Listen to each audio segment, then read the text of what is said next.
Yeah, so welcome back to the next session. So this talk is about peer-to-peer learning. So we are I'm going to investigate, not exactly investigate, but just explore into the world of traditional learning where there is a one-to-many system of disseminating information from one speaker to another. But how can peer-to-peer learning work in a different way? So in that scenario, we can think of some very good examples. For example, apnipathshala.org. So they are doing a really interesting way of imparting education, where the part of teaching is made directly by the students themselves. So they have a range of pods, and students are sitting in pairs, and each student is explaining a concept to the other student in the same machine. So that's a really inspiring step towards peer-to-peer learning. So I started thinking about how can we integrate technology into this. So how can Web3 enhance these kind of systems? So eventually I came up with a very interesting chart that shows how we can begin to explore that area. So Jennifer, if you could, please, yeah. So here I have talked about a student token reward model. So tokens are basically what we have in blockchain. So we have a smart contract, and you can have any, you can design a token that and give it a name accordingly, that can serve as a reward for students who are doing assignments, or they're peer reviewing their other students' work and doing extracurricular activities, or doing some noble work in their area. So, for example, if we see the schooling system, so there is a lot of different subjects they have. So one day suddenly one student comes up with a very interesting concept in physics or chemistry. So that will be an innovation kind of thing. So this is an innovation bonus that I am mentioning here. So we can give an award of 20% of that particular token to that student, and it can begin to be an area where students can use that token later on to for other activities, like it can serve as a self-sustainable system in their education. So similarly, in extracurricular activities also, so when students are performing in some music or arts, like any subjects that are not directly in their syllabus, but we do have extracurricular activities, and they are equally very important in shaping our lives and how we eventually become, because extracurricular activities also define what we become eventually in as we grow up. So if we consider different stages in life, different academic levels, starting from standard 5 or 6, or any academic level, so undergrad, and of course some mostly DeSci is currently in the post-grad stage, like PhD students.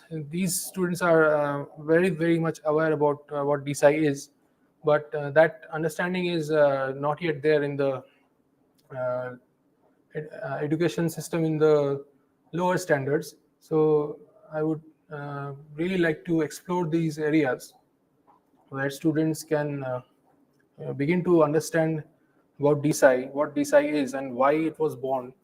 So what is the centralized education system, and how decentralized learning can change the way of doing DeSci.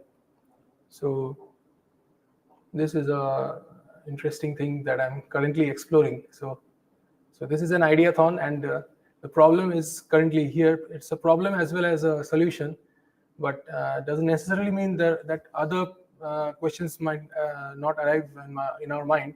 So if you have any thoughts to share regarding this, you can definitely ask, yeah, or share, yeah. So this is like it can be any token on any blockchain, or it could also be a token that Vinny Barbosa is going to talk about tomorrow in a workshop. So we can explore these areas. So, for example, assignment completion. So assignment completion is present in both traditional schooling systems. So when students go to school, they are given assignments, which is generally called homework. But gradually that term is changing into assignments. But in tuitions also, tuitions-based systems where there is assignments also. So in tuition-based systems, I think there is one-to-one way of imparting knowledge. So I think this token-based model can be integrated into both kind of systems. So schooling-based systems as well as tuition-based systems. So I think and it can like radically change the way students can understand. So once a student knows that I'll be rewarded some token for finishing my homework, so that gives a lot of change in their mindset towards completing the homework, and they could also get interest in their domain.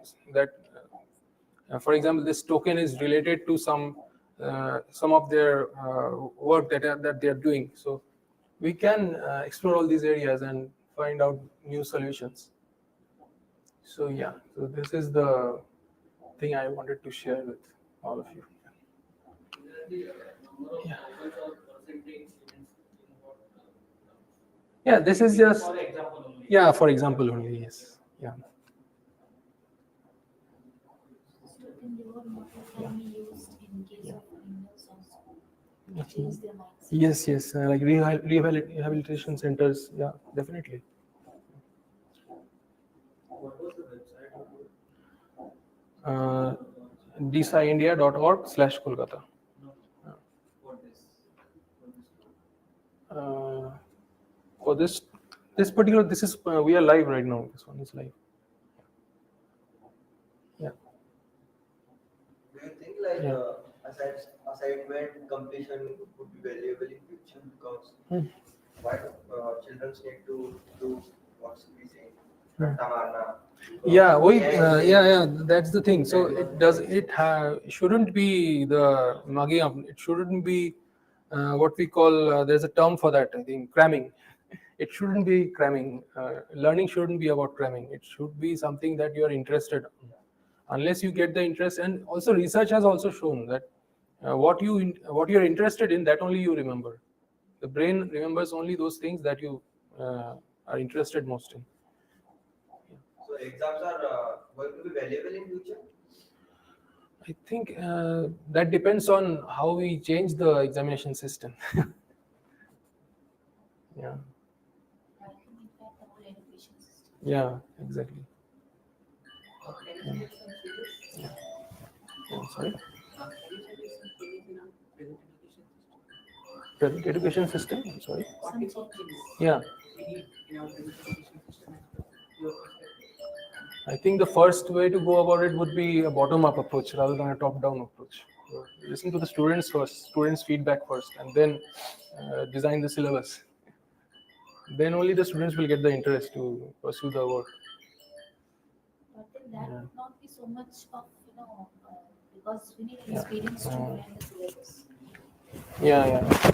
That of course, yeah. That can be.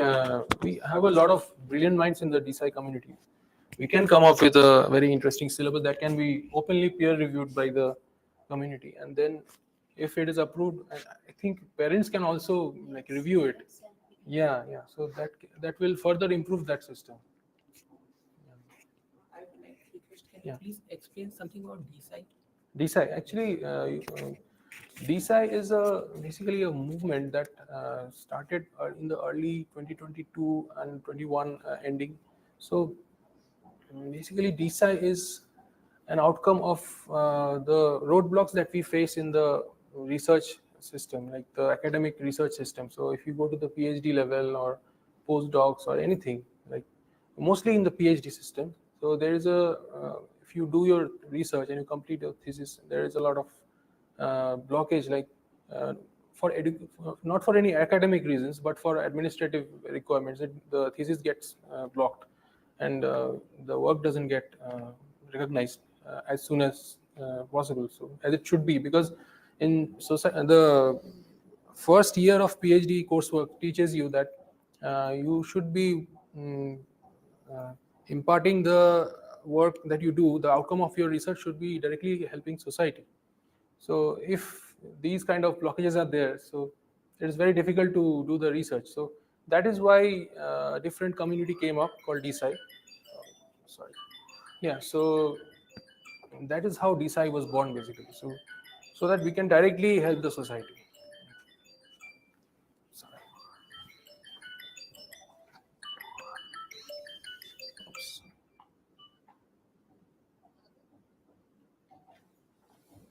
Just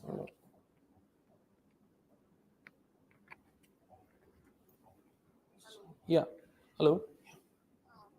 Yeah. Yeah. Yeah. Yeah. Uh, can I call you back in a second? We are live on a call. We are live now, actually. So I'll just after this talk, I'll call you. Okay. Okay. Okay. Okay. Yeah, I'll call you. I'll call you quickly. Yeah. Yeah. Yeah. So sorry about that. One of the members are coming, trying to join the session. Okay. Sorry.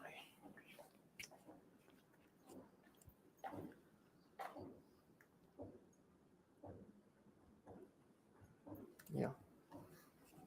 So as I was saying, like, uh, decentralizing science and decentralized science are two different things.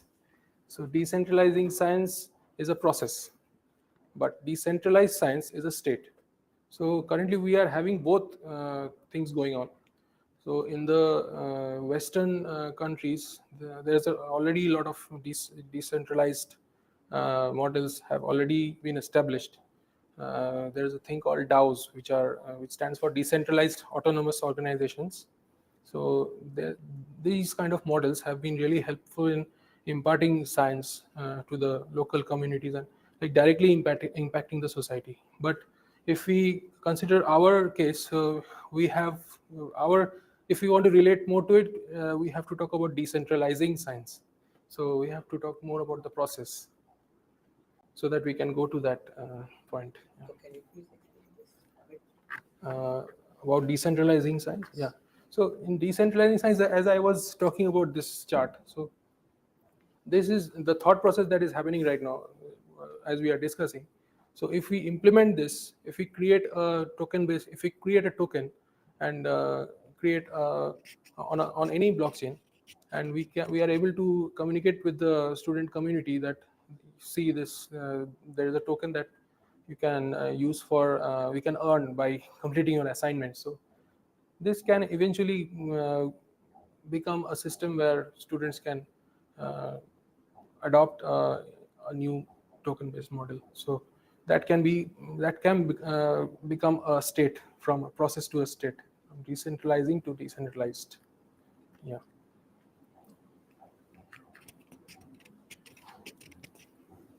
So if you have any other questions, you can ask.